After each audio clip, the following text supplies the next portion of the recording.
Queria que os irmãos pudessem abrir as suas Bíblias na carta de Paulo, na segunda carta de Paulo aos Coríntios, capítulo 13, versículo 11. Somente o versículo 11 que nós leremos.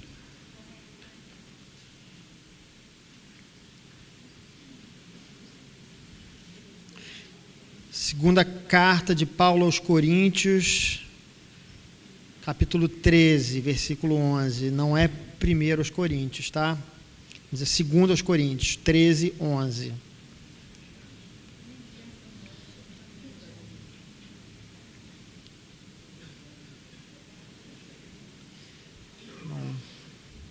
Vou dar um tempinho aqui, marcar no cronômetro, e aí vou imaginar mais ou menos que os irmãos conseguiram achar.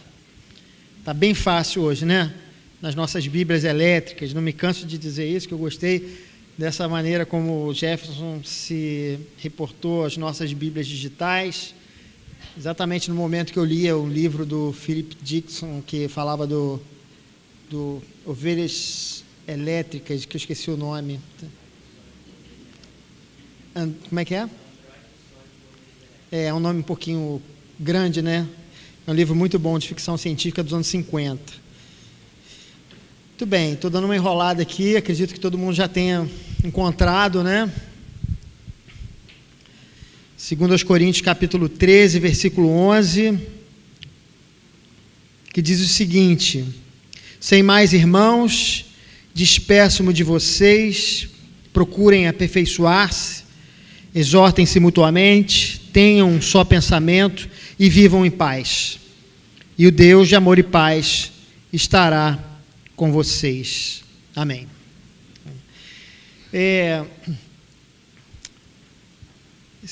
Essa parte final do texto, né? E o Deus de amor e paz estará com vocês. Eu queria destacar esse ponto do texto. Os irmãos sabem que algum tempo atrás, né? Eu agora tenho feito isso com menos frequência, mas já toquei muito, né, pelo Brasil, e em uma das ocasiões, dessa vez com a minha banda, eu tive num lugar que já não consigo lembrar qual lugar, já que a gente viajou muito, né, muitas vezes, mas eu lembro basicamente do lugar, de um determinado corredor que a banda passou com fãs de um lado e de outro, né, e como os irmãos sabem, eu tenho 1,69 m e o restante da banda todo tinha acima de 1,80 m, né? Então você sabe que em pé como ficava. Como eu ficava na bateria, isso não tinha nenhum problema, né? Mas quando a gente estava de pé, no mesmo ambiente, ficava aquela coisa diferente. Todos nós passamos por aquele corredor, o pessoal chamando o nome da gente e tal, e falando, né? Os fãs da banda e tal, e aí passou um, passou outro, passou mais um, e por fim passou quem? Né? Eu passei, né? E daqui a pouco a gente está passando no meio daquele pessoal todo, aí alguém pergunta assim: ué, e cadê o Silas? Não veio? O interessante é que ele não esperava aquilo que ele estava vendo, né? De repente ele viu, ele me conhecia da foto, do CD, né? da internet e tal, mas ele nunca tinha me visto pessoalmente, né? Então ele ali, quando ele olhou toda a banda, todo mundo grandão, né? Pelo menos grandão aos meus olhos, né? E ali todo mundo acima de 1,80 m, passou um que era baixinho, 1,69 m, né? Não faz muito volume ali, né? E aí ele ficou espantado porque não era exatamente aquilo que ele estava esperando. Ele estava esperando que o Silas, aquele que faz um barulho tremendo na bateria, né? Que ele também tivesse aquele acima de 1,80 m, e como eu não tinha, ele não conseguiu me enxergar. Não é que tinha muita gente na minha frente, nada disso. Eu passei ali no corredor onde estavam as pessoas, dava para me ver, mas ele não me viu, né? Porque ele não estava esperando um Silas tão baixinho, né? Isso, irmãos, é algo interessante, porque isso certamente, quando ele me viu baixinho, ele ficou um pouco decepcionado, do que ele não esperava aquilo tudo. E isso me lembra uma determinada frase de alguém que eu não consegui saber exatamente, eu busquei para saber quem era o autor, mas eu não consegui encontrar, mas que diz algo muito interessante, que é o seguinte: nunca conheça pessoalmente os seus ídolos. É o que essa frase diz. E isso é exatamente porque muitas vezes nós idealizamos aquelas pessoas que nós admiramos de uma determinada forma. Mas quando nós temos o contato com a pessoa, quando nós encontramos a pessoa ou convivemos com a pessoa, muitas vezes nós vemos que ela não é exatamente assim como nós imaginávamos. Às vezes nós imaginamos um desportista, às vezes um artista, um escritor, e nós admiramos o seu trabalho, nós admiramos a sua arte, e nós muitas vezes achamos que ele é aquilo que o seu talento é, nós o reduzimos ao seu talento, mas na verdade uma pessoa é muito mais do que aquilo que ela produz, né? E muitas vezes nós colocamos a pessoa num pedestal, e quando a gente vai conviver com a pessoa, a gente se decepciona. Mas não é que a pessoa se decepciona, não é que a pessoa vai te decepcionar, é que a pessoa não é aquilo que você imaginava. Certamente ela não é aquilo que você imaginava.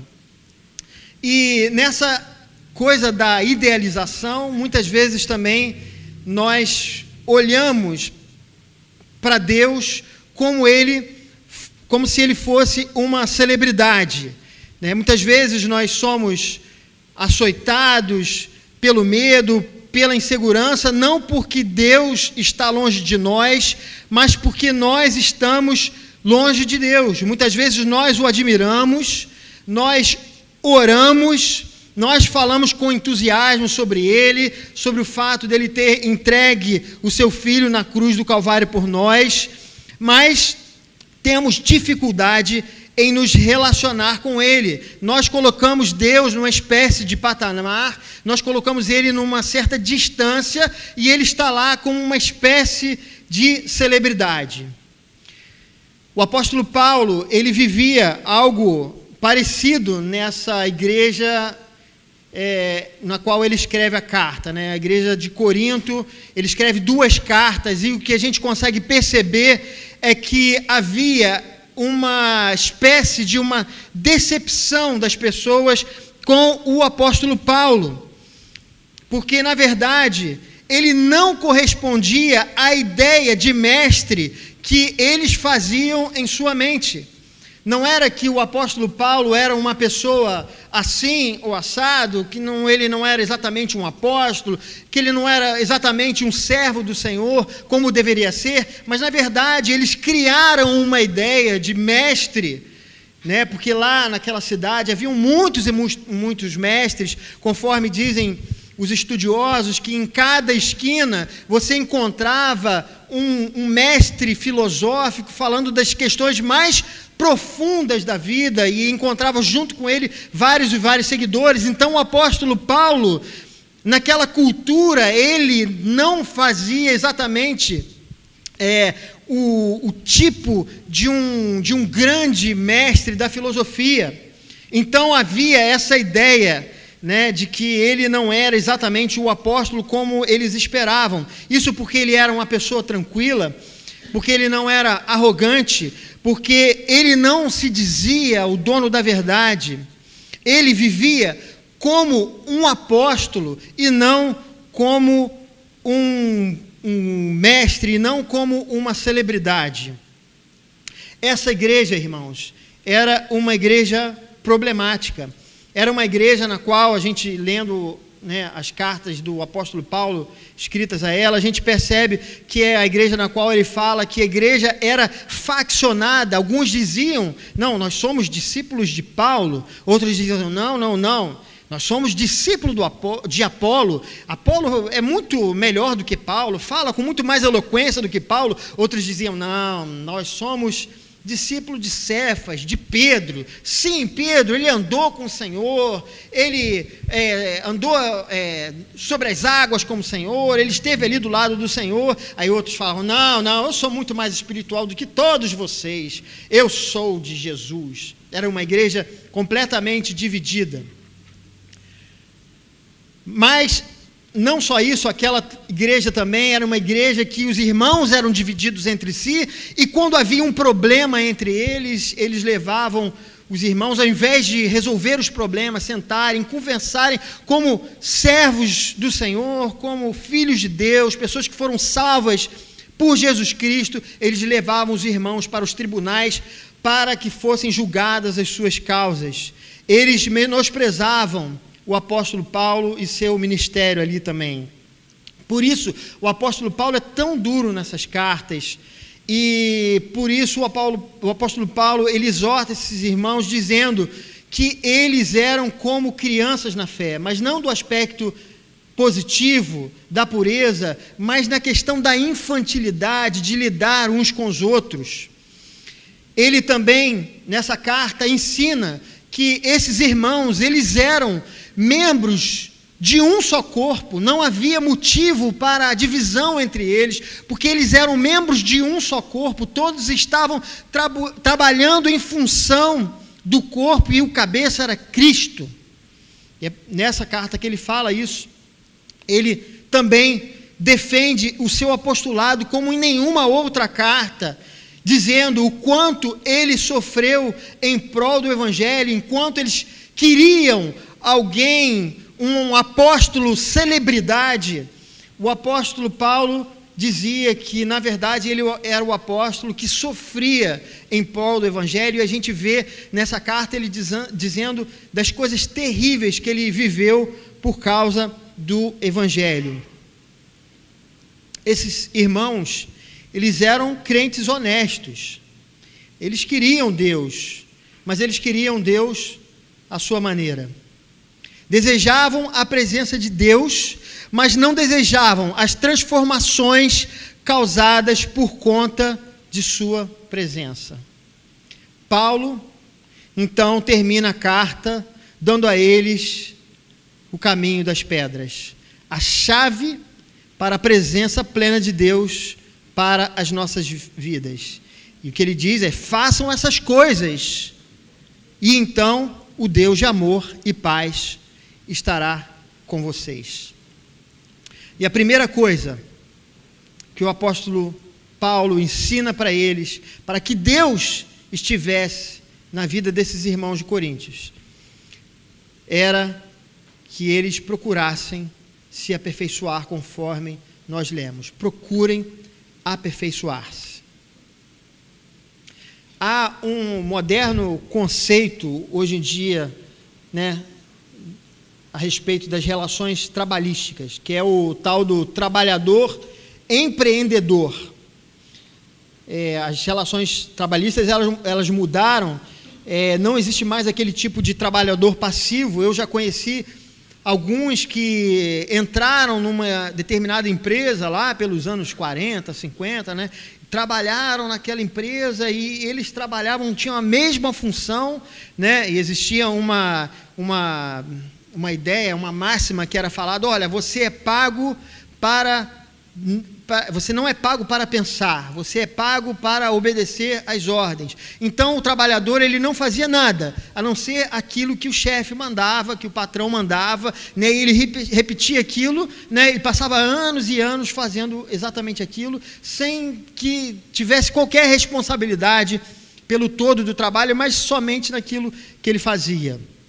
Hoje, a gente sabe que se alguém tem esse tipo de comportamento no trabalho, ele não vai durar muito tempo. Hoje, os trabalhadores, eles precisam estudar, eles precisam se especializar, eles precisam ser proativos, eles precisam buscar oportunidades na empresa, eles precisam ser visionários, eles não podem ficar apenas na sua função, mas eles têm que trabalhar em prol do todo, eles precisam desse aperfeiçoamento. O mundo, a gente sabe, que mudou muito, não há espaço mais para trabalhadores inertes, O mundo é dinâmico, o profissional precisa se aperfeiçoar constantemente. Esse conceito é um conceito que nós diríamos que é relativamente moderno, né? Mas na verdade é um conceito antigo. O apóstolo Paulo, ele já falava sobre a necessidade de aperfeiçoamento, o autoaperfeiçoamento já naquela época, mas não era apenas na questão do trabalho. Na verdade, é de um modo muito mais amplo quando o apóstolo Paulo nos fala da necessidade desse aperfeiçoamento. Ele diz: procurem aperfeiçoar-se, conforme nós lemos. Somos seres imperfeitos, né? O pecado, ele entrou na história humana, e toda a imperfeição que nós experimentamos hoje é parte dessa imperfeição. Precisamos ser aperfeiçoados sempre. Eu me lembro que nos últimos anos de vida do meu pai, ele foi uns 4 ou 5 anos, eu não me lembro exatamente, Elisa pode me lembrar melhor, mas uns 4 ou 5 anos antes do falecimento dele, né, do Senhor levar, ele chegava numa determinada época do ano, era certo que ele iria para o hospital e ele ficaria internado na UTI, né? Foi seguindo assim, de ano em ano. Dava aquela época do ano, alguma coisa acontecia com ele. Ou era o coração, ou era o problema do Parkinson, ou era a pressão, ou foi um negócio que ele aspirou, que deu problema e tal. E o que foi interessante nesse período, irmãos, foi... Toda vez que ele voltava, eu tinha longas conversas, né? Desde a primeira vez que ele foi para o hospital e ele teve que ser operado, eu comecei a ter expectativa que Deus poderia chamá-lo a qualquer hora, então comecei a ser mais presente lá na casa dele. E o dia do falecimento dele foi muito difícil, mas de alguma maneira eu já tinha vivido o luto, né, durante esses 5 anos. Foi melhor ter vivido o luto enquanto ele estava vivo do que deixar tudo para o final. Eu tive essa experiência na minha vida. E eu sentava com ele, conversava com ele, e ele contou de várias experiências que ele teve em sua mente enquanto ele estava no processo de coma. Mas uma das coisas que mais me impressionou foi quando, em uma dessas vezes, ele contou algumas dessas experiências, e aí ele, espontaneamente, ele começou a falar comigo, irmãos, uma coisa interessante, que ele, durante muito tempo, ele viveu... Né, ele, como os irmãos sabem, ele era também um pastor presbiteriano. Eu sou filho e neto de pastor presbiteriano, e durante muitos anos ele viveu com a expectativa de que ele não tinha sido muito relevante no ministério dele. Havia uma certa tristeza no coração dele, porque ele achava que ele nunca tinha sido relevante. E nessa experiência que ele teve do coma, ele reviveu os momentos, né, como pastor, na mente dele, e de repente ele se deu conta que, na verdade, ele tinha sido muito relevante para a vida das pessoas. Eu não sei dizer exatamente como que isso aconteceu, mas eu sei que foi o Espírito Santo que fez. Mesmo ele, aos 80 anos, estava sendo aperfeiçoado, porque Deus o chamou antes do chamado final, para que algumas coisas acontecessem na vida dele, né? E meu pai, de fato, quando ele veio a falecer, ele era uma outra pessoa, uma pessoa que se aperfeiçoou nos últimos anos. Irmãos, o aperfeiçoamento é importante. Deus quer que nós nos aperfeiçoemos, e esse aperfeiçoamento tem vistas ao nosso crescimento. Para que haja, por exemplo, intimidade no casamento, é importante que haja aperfeiçoamento mútuo. Muitos casais, eles se separam depois de décadas e décadas de um casamento, né, por se recusarem a crescer e se aperfeiçoar. Eu e Gláucia, em alguns momentos da nossa vida, tivemos momentos muito difíceis no nosso casamento, e hoje eu olho para trás e sei que um dos maiores problemas era que nós dois estávamos de braços cruzados e de um bico. Um não falava com o outro, um não queria sair do seu lugar, a gente ficava, bateu o pé, aquela coisa de bater o pé assim, você também, e você também. Pura infantilidade, irmãos. E nós sofremos muito. Nossa vida só começou a andar quando a gente buscou o aperfeiçoamento, o autoaperfeiçoamento. Não espere que seu casamento mude se você não está disposto a mudar.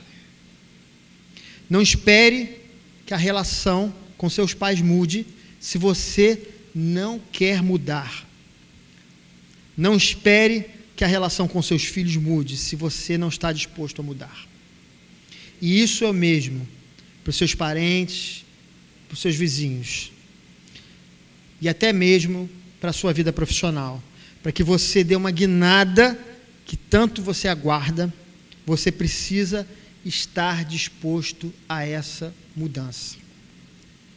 Isso vale também, irmãos, para a nossa relação com Deus. Ela não mudará se eu não estiver disposto a mudar.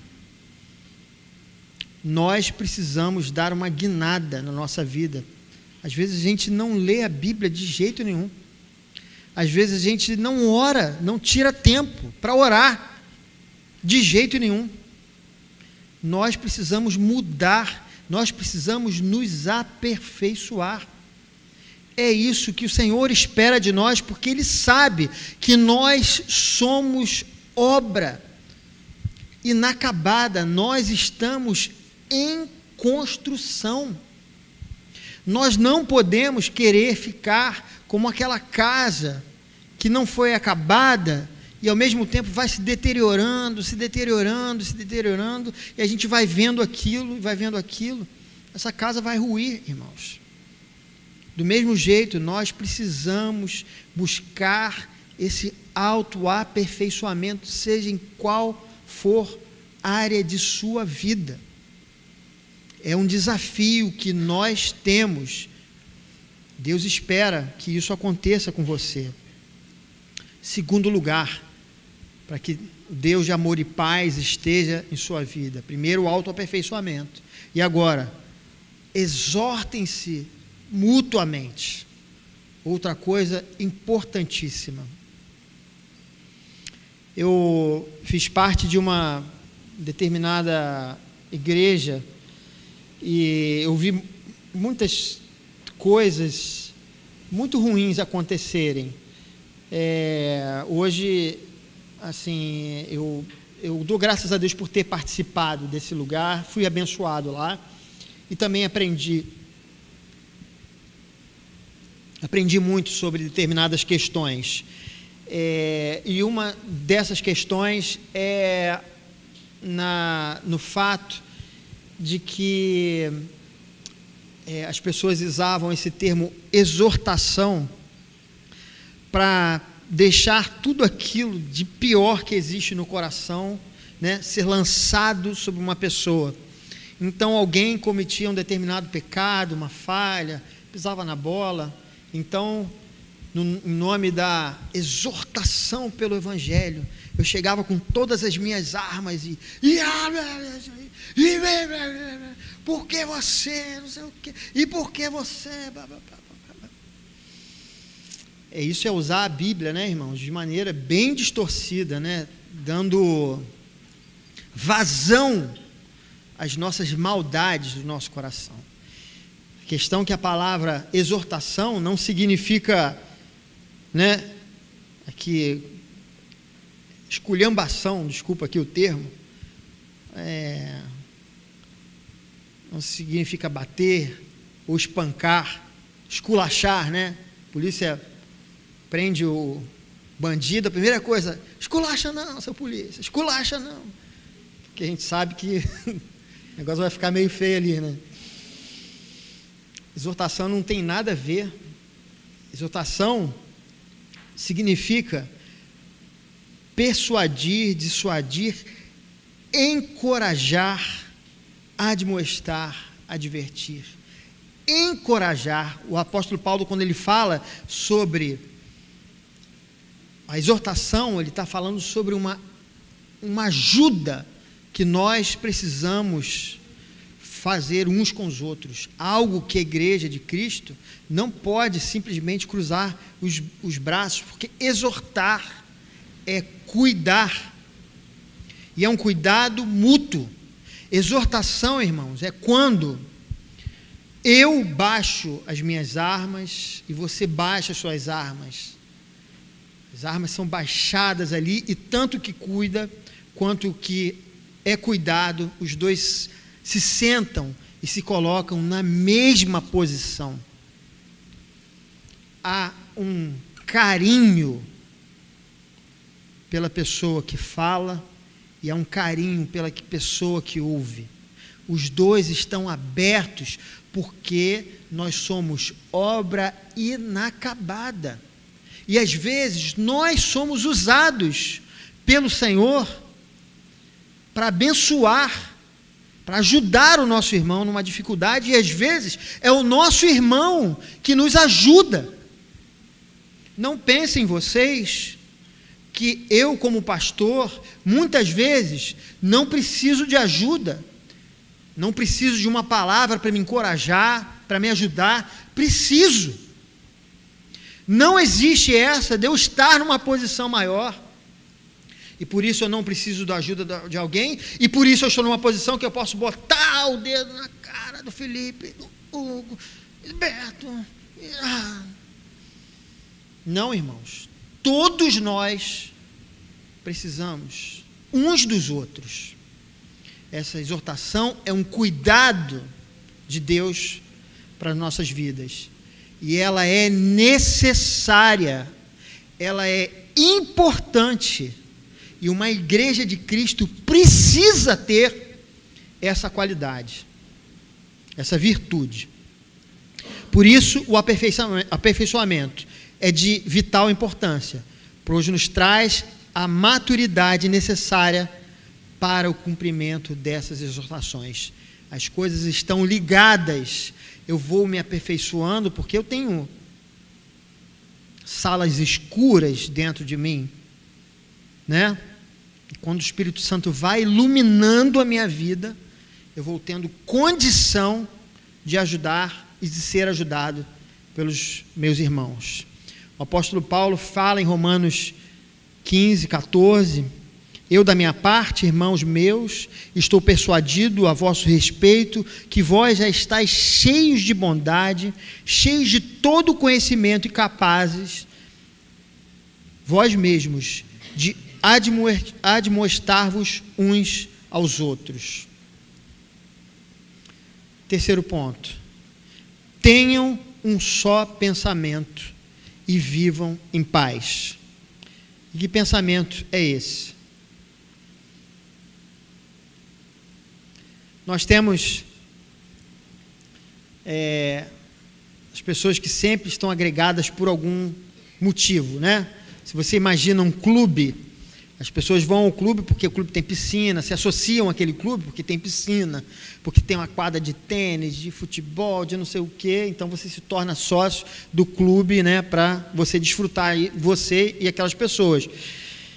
Você também vai no Maracanã porque você, né, Beto? Você vai ao Maracanã torcer pelo seu Flusão, né? Que está bem no Campeonato Brasileiro, né? Não sou fluminense, tá? Você que está me vendo aí na tela. Mas não vou dizer meu time, não. É um time maravilhoso, mas não vou dizer não. As torcidas vão com um objetivo: ver o time jogar, torcer pelo time. No trabalho, a gente está junto com determinadas pessoas por causa de alguma coisa. É o salário, é a vocação por aquele trabalho, né? Aquela coisa toda. Na família, a gente se junta, né? Fazer aquele churrascão de sábado, né? Porque a gente tem a nossa afetividade, né? Afinidade ali na questão dos laços familiares, os laços sanguíneos. E na igreja? Por que nós estamos juntos na igreja?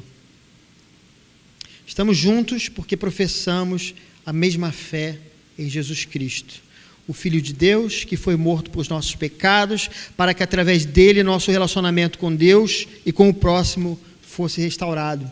Cremos que pela graça somos salvos e que por meio de seu sangue fomos feitos um.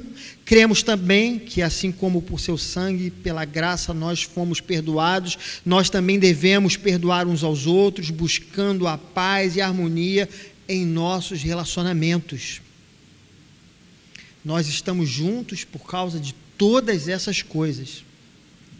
Não podemos vestir a camisa de Cristo e viver como se não o conhecêssemos. O que faz de mim um discípulo de Jesus é a maneira como vivo e como me relaciono com meus irmãos. Sou de Jesus se busco viver como ele viveu. Isso precisa ser o que nos une, não o nosso time. Nós não temos o mesmo time, né? Não outras coisas, mas Jesus Cristo, sua obra e a nossa missão. Conforme diz o apóstolo Paulo, nada façam por ambição egoísta ou por vaidade, mas humildemente considerem os outros superiores a si mesmos. Cada um cuide não somente dos seus interesses, mas também dos interesses dos outros. Seja a atitude de vocês a mesma de Cristo Jesus. Concluindo, irmãos, Deus estará em nosso meio, cuidando de nós, nos acalentando, dirigindo os nossos passos, se busco o crescimento e o amadurecimento espiritual, se procuro cuidar e me deixo cuidar pelos meus irmãos, se busco aceitar e compreender meu irmão do jeito que ele é, se for assim, então poderemos aceitar as palavras de Paulo, e o Deus de amor e paz estará com vocês. Que o Senhor Jesus esteja presente em sua vida, na sua casa, no seu trabalho, nesse encontro que nós temos na nossa comunidade, que Ele esteja presente na minha e na sua vida, em nome de Jesus. Amém.